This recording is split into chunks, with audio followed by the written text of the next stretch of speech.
Iran के हाथों शिकस्त ईरान को सज़ा देने और उसे घेरने के लिए बनाए गए तमाम अमरीकी प्लान फेल हो गए। अब ट्रंप ने अपने जर्नेल्स और आम फौजियों से कोई गैर रिवायती तरीका इख्तियार करके ईरान को घेरने का प्लान मांग लिया। ये प्लान क्या है और ये आम अमेरिकन फ़ौजी कैसे अमरीकी जर्नेल्स की मदद करेंगे, इस बारे में अज़हर अली ख़ान से बात करते हैं। अज़हर भाई, अब तक जितने प्लान बनाए गए हैं तमाम फेल हो चुके हैं। किसी तरह भी अमेरिका ईरान को घेर नहीं पाया, सज़ा नहीं दे पाया, बल्कि वो कोई हमला करता है तो ईरान उसका मुंह तोड़ जवाब देता है।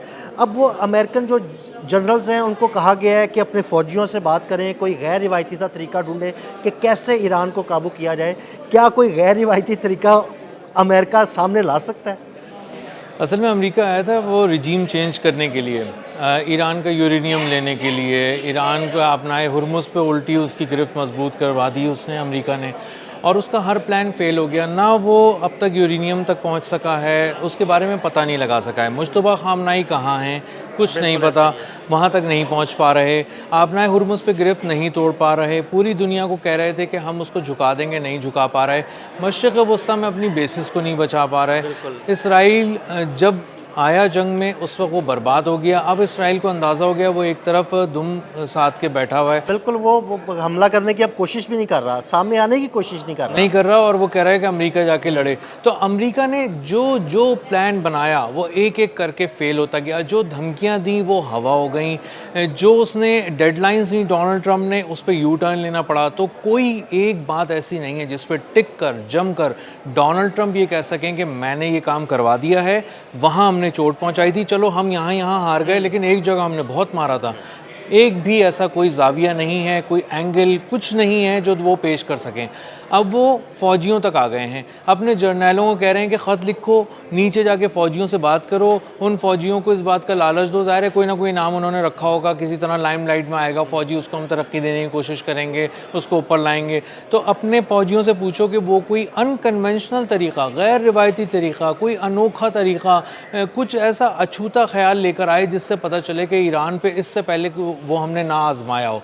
तो अब डोनाल्ड ट्रंप इतने नीचे गिर चुके हैं कि उनको अब समझ में ही नहीं आ रहा कि वो एग्ज़िट की कोई स्ट्रैटेजी उनके पास नहीं है तो कैसे लें। अब हराने की स्ट्रैटेजी उनके पास थी नहीं, एग्ज़िट स्ट्रैटेजी उनके पास है नहीं।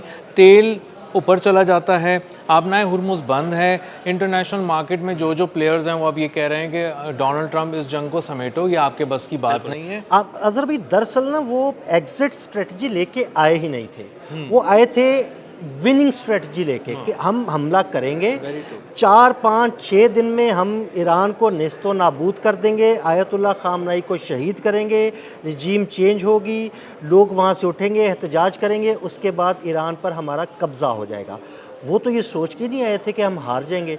लेकिन अब देखेंगे 4 5 माह तकरीबन होने वाले हैं, वो जो स्ट्रेटजी लेके आए थे वो पूरी फेल हो गई।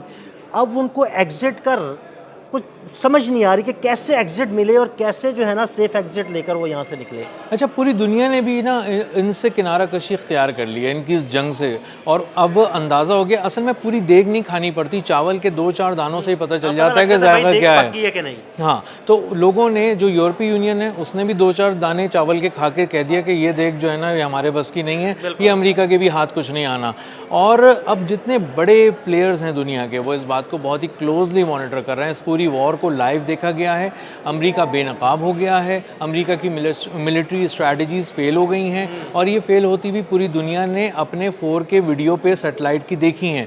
अब मसला ये है कि डोनाल्ड ट्रंप जो हैं वो अगर यहाँ पर रुकें तो किस आस पे, किस गारंटी पे, क्या वो अफजूदा यूरेनियम हासिल कर लेंगे, क्या वो अपना हुर्मुज़ खुलवा देंगे? वो हर जगह नाकाम होते जा रहे हैं। अभी उन्होंने कोशिश ये की थी कि किसी तरह ना अपना हुर्मुज़ के ज़रिए ना कोई एक छोटी मोटी सी खबर बना लें कि यहाँ हमने उनका ब्लॉकेट तोड़ दिया था, यहाँ से हमने गुजार दिया। वो उसको भी नहीं कर पा रहे। वो बार बार अपनी बहरिया को कह रहे हैं कि कोई ऐसी स्ट्रैटेजी दे दो हम सारी चीज़ों से पलटकर बाहर निकल आएंगे। उनकी बैरियर ने तो हाथ खड़े किए हुए हैं। उनकी बहरिया बुरी तरह नाकाम हो गई है। उनकी बहरिया का मामला ये है कि अभी वो अब्राहम लिंकन जो उनका बहरी बेड़ा है वो गल्फ़ ऑफ ओमान के पास से गुजारते हैं, तो उसकी फुटेज ईरान जारी करता है और कहता है हमारी नज़र तुम्हारे बहरी बेड़े पर है, और अगर ये किसी तरह पानियों में इस इधर से उधर आने की इसने कोशिश की तो उड़ा देंगे। तो इसका मतलब ये है कि वो बहुत बेबस हो गए, बहुत लाचार हो गए, बहुत ही बड़े मजलूम नज़र आ रहे हैं। बिल्कुल। अच्छा ठीक है, चले ये सारी चीज़ें तो सामने आ गई, लेकिन अब वो जो अपने फ़ौजियों से कह रहे हैं कोई गैर रिवायती तरीका निकालें, क्या कोई ऐसा तरीका मुमकिन है? अब तक जितने तरीके अमेरिका ने इस्तेमाल किए, मुख्तलिफ जज़ायर पर कब्ज़े किए, उसके बाद उन्होंने बात की हमारे फ़ौजी उतार देंगे, लेकिन वो भी नहीं कर सके। फिर एक उन्होंने ये रिस्क लिया कि अपने फ़ौजी उतारने की कोशिश की, अपने तैयारे तबाह करवा लिए, या अपने तैयारे 2 तैयारे उन्होंने ख़ुद तबाह कर दिए कि ईरान के हाथ उनके राज ना लग जाएँ।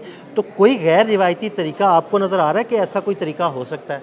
देखिए, ईरान के अंदर भी कोई नज़र नहीं आ रहा बज़ाहिर, मशरिक़ वस्ता की साइड से देखें उस एंगल से तो भी नज़र नहीं आ रहा, आबनाए हुर्मुज़ की तरफ से देखें तो भी नज़र नहीं आ रहा, और वो जो पीछे बैठा हुआ है इसराइल उसकी तरफ से भी देखें तो और कुछ नज़र नहीं एक आ उन्होंने और मिस एडवेंचर करने की कोशिश की, यूक्रेन को कहा, यूक्रेन ने उनके एक शिप पर हमला किया, लेकिन उसके बाद जब ईरान ने उसे धमकी दी तो यूक्रेन भी दुबक के बैठ गया। तो यानी उस तरफ भी वो जो है ना उनका चीज़ें कारगर या मामलात कारगर साबित नहीं हुए। बिल्कुल ऐसा ही है, और इसीलिए अब ईरान जो है ना वो हर तरफ से पहले ही ये बात कर रहा है कि आप ये तय नहीं करेंगे कि सीज़ फायर कब होगा, आपका जब दिल चाहता है आप सीज़ फायर कर लेते हैं, जब दिल चाहता है हमला कर देते हैं, और इसीलिए ईरान बढ़ चढ़कर हमले कर रहा है। जहाँ उसको महसूस होता है कि उसको मारना है वहाँ मारता है, इस बात का ख्याल नहीं करता कि इन दिनों अमेरिका हमले कर रहा है या नहीं। तो अमेरिकी फ़ौजी जिस एंगल से सोच सकते हैं वो एंगल या तो फ़िज़ाइया का होगा, या बहरिया का होगा, या बर्री फ़ौज का होगा।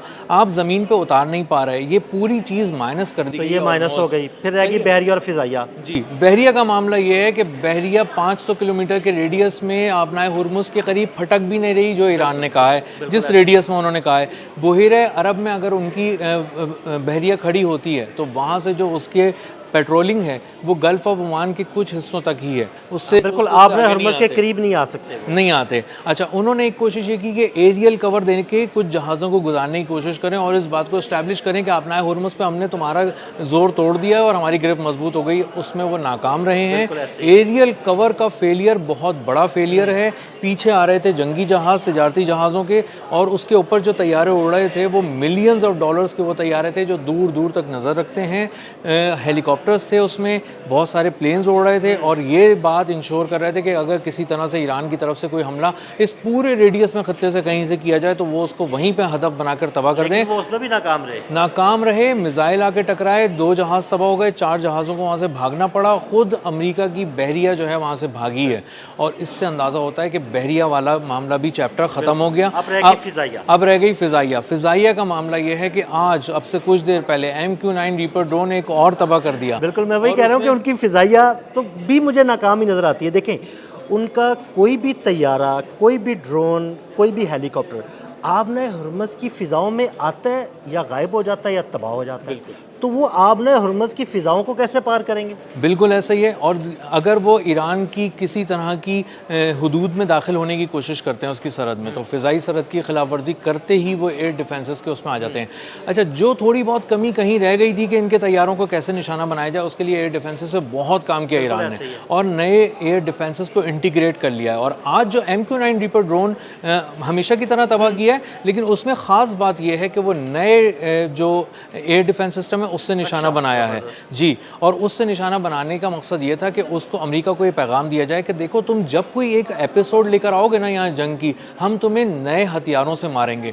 तुम कॉन्फिडेंट नहीं रहोगे, तुम ये नहीं कह सकते कि मैं ईरान के बैलिस्टिक मिसाइल प्रोग्राम को समझ गया हूँ। वो पहले जो बैलिस्टिक मिसाइल था उसी का अपग्रेडेड वर्जन लेकर आते हैं। अब जो मैं वही कह रहा हूँ कि वो कैसे समझेगा। देखिए, जो फॉर एग्जांपल एक हफ़्ता पहले जिस मिसाइल से ईरान ने हमला किया, एक हफ्ते के बाद वो कोई नया मिसाइल आ जाता है। जब अमेरिका उसका तोड़ निकालने की कोशिश करता है तो वो कुछ और नया ले आते हैं। तो अमेरिका की समझ भी नहीं आ रहा भाई, हम कैसे रोकें, किसको रोकें, रोज़ एक नया मिसाइल आता है। बिल्कुल ऐसे ही है। वो ड्रोन भी लेकर आ गए, हदीद 110 नया ड्रोन आया है, 510 किलोमीटर फी घंटा की रफ्तार से आता है, 30 किलोग्राम वॉरहेड लेकर आता है। 6000 मीटर तक ऊंचा उड़ सकता है, तो इसका मतलब है कि वो जब निशाना लगा रहा है तो वो हर तरफ तबाही फैला रहा है। अब अगर हम दोबारा इन फ़ौजियों की तरफ आते हैं, जिन फ़ौजियों से ये पूछा जा रहा है कि तुम कोई अनोखा आइडिया दो, अछूता आइडिया दो, उनके मोराल का आलम ये है कि वो रिज़ाइन कर रहे हैं आर्मी से अमरीकी, वो उसकी एप्लीकेशंस दे रहे हैं। एप्लीकेशंस दे रहे हैं, बल्कि वो मशरिक़ वस्ता में तो अपनी जानें बचाकर अवाम में घुस रहे हैं, अवाम में छुप रहे हैं। अवाम में छुप रहे हैं और अपने प्यारों को लिखते हैं कि हमें आज खाने में अच्छी चीज़ें नहीं मिली क्योंकि बेसिस पे अब बेसिक मेन्यू दिया जा रहा है। जो फ़ौज कहीं, अब ईरान की फ़ौज का मामला ये है कि वो ये सोच रहे हैं कि हमें आज शहीद होना है या कल शहीद होना है, हम नहीं छोड़ेंगे, हम किसी को आने नहीं देंगे। और उनके सामने कौन सी फ़ौज खड़ी है जो कह रही है कि खाने में ये चीज़ नहीं मिल रही, वो चीज़ नहीं मिल खाने रही। के लिए तरस रहे हैं या अपनी जानें बचा रहे हैं, और दूसरी तरफ वो लोग हैं जो शहीद होने के लिए खड़े हुए हैं कि भाई हाँ हम तैयार हैं। बिल्कुल, उनकी ज़िंदगी इसी में है कि उनको शहादत मिल जाए। तो वो एक तरफ मोराल का आलम ये है और एक तरफ ये है कि वो खाने के लिए रो रहे हैं, एप्लीकेशंस लिख रहे हैं, वो कह रहे हैं हमारी डिप्लॉयमेंट बहुत ज़्यादा हो गई है, अब इसको थोड़ा कम किया जाए, किसी और मतलब एक शिफ्ट को लेकर आया जाए, हमें थोड़ा रिलीफ दिया जाए। तो उस फ़ौजी से जिसका मोराल ये है कि वो अभी ये सोच रहा है कि मैं इस आर्मी से जान छुड़ा के भागूं, कुछ ऐसी प्री मैच्योर रिटायरमेंट ले लूं, कुछ कर लूं, उस फ़ौजी से आप ये पूछ रहे हैं कि आगे बढ़कर हमला कैसे करना है। वो तो अपनी जान बचा रहा है, वो तो इस पूरे वॉर थिएटर से निकलना चाह रहा है।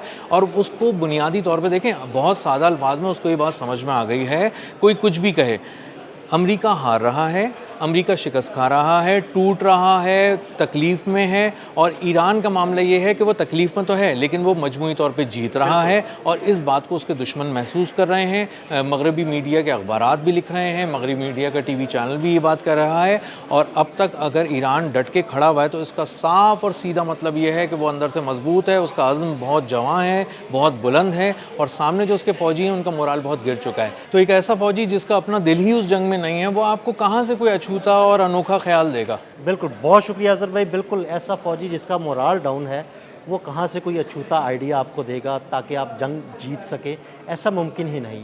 अदील अहमद और अज़हर अली ख़ान को इजाज़त दीजिएगा। अल्लाह हाफ़िज़।